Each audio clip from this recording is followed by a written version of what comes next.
So gone ahead and cut all of this glass to fit. It's a really thin roving, just to basically give it one last finish coat of solid glass over filler and that kind of thing. More for peace of mind than anything. And working my way up this side where there's some grind to do from glassing this yesterday.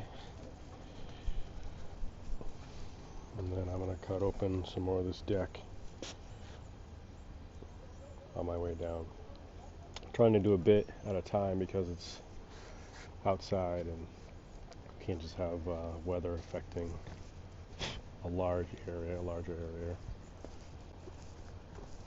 But yeah, that's what we're doing.